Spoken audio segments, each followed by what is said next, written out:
Hi there, this is Renee at the YCCC Learning Center. Today's video is about accelerated courses at YCCC and how to make them work for you.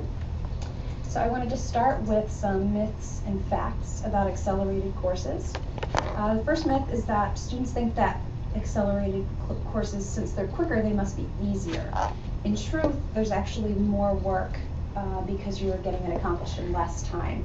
It's often comparable to the amount of work in a 15-week semester.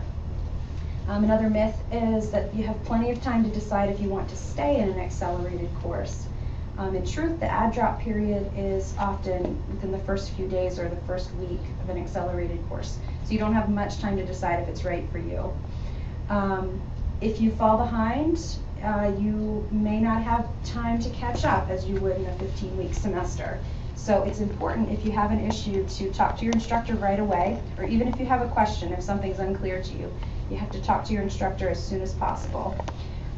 One other myth is that if you're able to manage 3 or 4 classes in a 15-week semester, managing one accelerated course should be easy.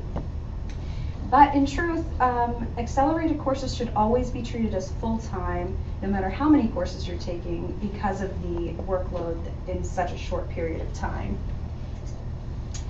Those time constraints, like we talked about, responsibilities, childcare, work commitments, and self-care. So if you have children, you're going to need to arrange, prior to your accelerated course starting, you need to arrange childcare because you'll probably need more during your accelerated semesters than you would during traditional semesters.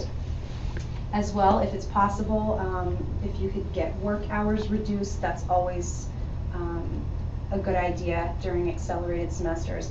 And make sure that you're keeping your world balanced to maintain your self-care as well. So keeping up an accelerated course, you want to make sure that you're always keeping in mind that everything is fast-paced. So it's a good idea to prioritize your to-do list. We like to use the next actions list in the Learning Center, which I'll attach one to this email as well. But here's a copy of what it looks like. So here you can write your role, say you're a mother. So you can write role here, mother, and then you can write your goals. And then you can put role here if you're taking medical terminology. You put medical terminology here, and then the goal, get an A. And then you're going to write all the things you're going to do to get an A. Now you can do this for each class that you're taking, and you can do it either for the day or for the week. This does, it has you can use whatever parts of this you want, but I will attach a copy of this so you can use it if you'd like to kind of prioritize your day. And also we like to use this weekly planning calendar.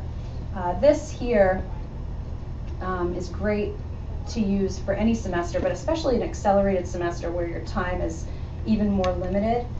It's important to list out everything, and it's a good idea to come up with a weekly schedule before the semester starts.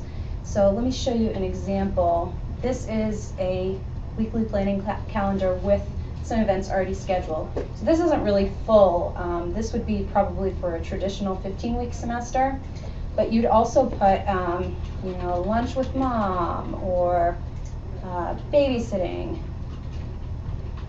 Anything that you're doing for the entire week you fill in here, and you want to make sure to allow time for study and time for homework for each class, and make sure that you're allowing enough time. So they say for each hour in class, 3 hours outside of class for study and homework time. So let's go back here. So this is a big difference between accelerated courses and traditional courses.